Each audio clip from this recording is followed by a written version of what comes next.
কাবা হলো দয়ার নবীর উসিলাতে। এমন নবী দুনিয়াতে হয়নি, হবে না, তুলনা তো দূরের কথা, ছায়া মিলি না। আল্লাহ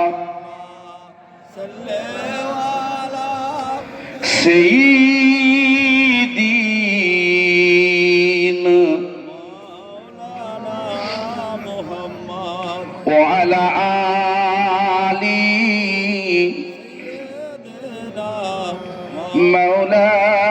মাওলানা মুহাম্মদ সাল্লাল্লাহু আলাইহি ওয়াসাল্লাম।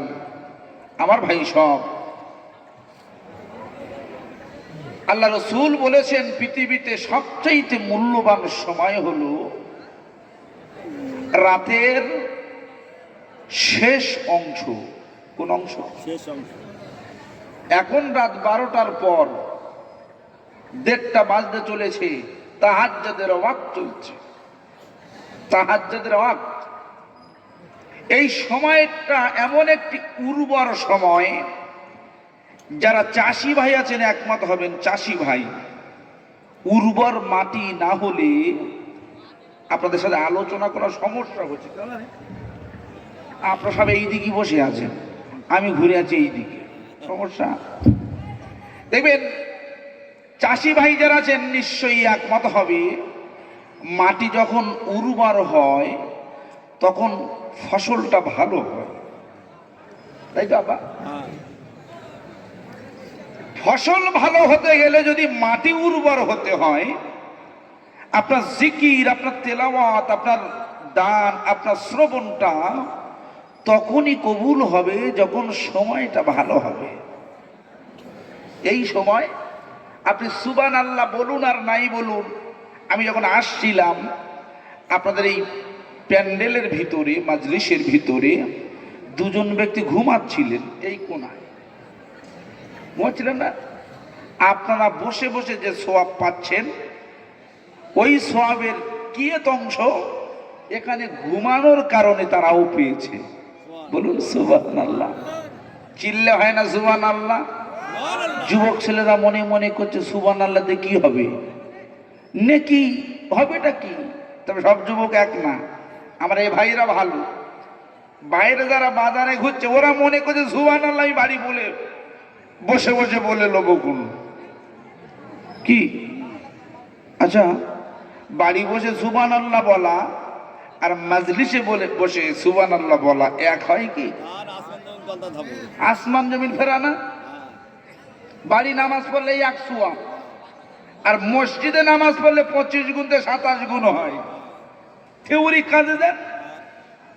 এই জন্যে এখানে সুবহানাল্লাহ, একটি সুবহানাল্লাহ বললে আল্লাহ পাক যদি চায় ওই একটি সুবহানাল্লাহ বলার কারণে আপনার জীবনের তামাম গুনাহ খাতাগুলো মাফ করে আল্লাহ রিয়াজুল জান্নাহ মঞ্জুর করতে পারেন। বলুন সুবহানাল্লাহ। আরো জোরে সরে হয় না সুবহানাল্লাহ? নারাই তাকবীর, নারাই তাকবীর। এই জন্য উর্বর সময়ে খুব মন ভরা কণ্ঠ নিয়ে আল্লাহ পাকের সামনে, সম্পূর্ণ আল্লাহর জন্য, আর কারো জন্য নয়। আপনার বিবির জন্য, মানে বউয়ের জন্য, আপনার স্বামীর জন্য, আপনার সন্তানের জন্য, আপনার মহব্বতের মানুষের জন্য, কারোর জন্য নয়। আমরা এখন যে জিকিরটা করব সম্পূর্ণ আল্লাহর জন্য, ঠিক তো নাকি? মন ক্লিয়ার? ক্লিয়ার? তাহলে রেডি?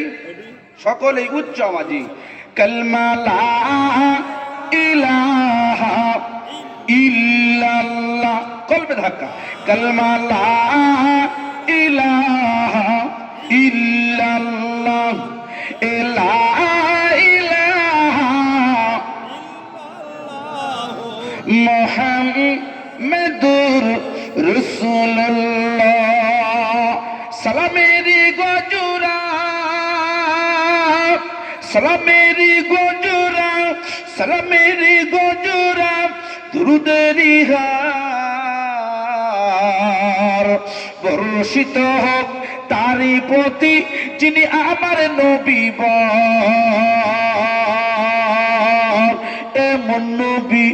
এমন নবী কোথায় পাবো, এমন নবী কোথায় পাবো, আমায় তোমরা বলো না। তুলনা তো দূরের কথা, ছায়া মেলে না। কালমা লা ইলাহা, আরো জোরে জোরে জোরে, লা ইলাহা লা ইলাহা মুহাম্মাদুর রাসূলুল্লাহ। নবী এলেন দুনিয়ায়, নবী এলেন দুনিয়ায়, নবী এলেন দুনিয়ায়, নবী এলেন দুনিয়ায়, আবু জাহেল নিল বিদায়। বলুন সুবহানাল্লাহ। তাই বলে আবু জেহেলের উত্তরসূরিরা এখনো আছে। আবু জেহেল চলে গেছে, আবু জাহেলের কিছু ব্লাড পৃথিবীতে চলছে। এক নম্বর ব্লাড হলো নেতানিয়াহু, বুঝেছেন না? এই সারা বিশ্বটা এমন। কেন? মুসলমানদের রক্ত খায়, তার সাথে যোগ দিয়েছে ওই পাগলা ট্রাম্পটা। ঠিক না ঠিক? বলছি আমি গাঁজা দখল করব। গাঁজা মানে যে গাঁজাকে হুঁশ ফেরে না ওটা না, গাঁজা মানে গাঁজা উপত্যকা, প্যালেস্টাইন, প্যালেস্টাইনটা ও দখল করে নেবে। আশ্চর্য! এ হলো আবু জেহেলের উত্তরসূরি। একদম সম্পূর্ণ আমার লেখা ছন্দটি আপনি মিলিয়ে নেন। নবী এলেন দুনিয়ায়, নবী এলেন দুনিয়ায়, আবু জাহেল নিল বিদায়। কলমার ধারা, কলমার ধারা পৃথিবীতে আজ রয়ে যায়। এমন নবী দুনিয়াতে, এমন নবী দুনিয়াতে হইনি, হবে না। তুলনা তো দূরের কথা, ছায়া মেলে না। কালমা লা ইলাহা, আর জোরে জোরে, লা ইলাহা লা ইলাহা মুহাম্মাদুর রাসূলুল্লাহ। সকলে পড়ুন, হাসবি রাব্বি মা ফি কলবি নূর মুহাম্মদ। কালমা লা ইলাহা, আরো জোরে জোরে, কালমা লা ইলাহা ইল্লাল্লাহ, লা ইলাহা ইল্লাল্লাহ, লা ইলাহা ইল্লাল্লাহ, লা ইলাহা ইল্লাল্লাহ মুহাম্মাদুর রাসূলুল্লাহ সাল্লাল্লাহু আলাইহি ওয়াসাল্লাম।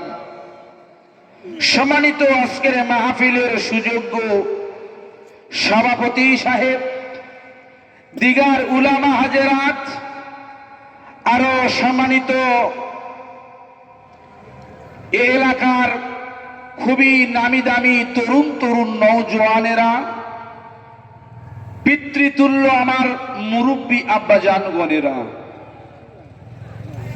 পর্দানসীনা সম্মানিত আমার মায়েরা বোনেরা, সকলকে আমি আন্তরিক মুবারকবাদ, রমজানুল মুবারকের আগাম শুভেচ্ছা দিয়ে আমি শুরু করছি। সকলেই বলছি আলহামদুলিল্লাহ। আমার ভাই সব, আল্লাহ রসুল বলেছেন, আল্লাহর হাবিব বলেছেন, ইসলাম ধর্মটি এমন একটি ধর্ম, এমন একটি সিস্টেম, ইসলাম কোনোদিন অসুন্দর নয়, সুন্দর। ইসলাম শব্দের অর্থ হলো শান্তি, আবার ইসলাম শব্দের অর্থ হলো সুন্দর। আচ্ছা, আমরা একটু ডাইনে বাঁয়ে বা সামনে পেছনে একটু যদি তাকিয়ে দেখি, আমরা যে ইসলামিক প্রোগ্রাম করছি, ইসলামিক জলসা, এই আমাদের বসার ভিতরে কোনো ডিসিপ্লিন আছে কি একটু দেখুন তো, সত্যি হবে না, আপনারা একটু দেখে নেন। নেই না?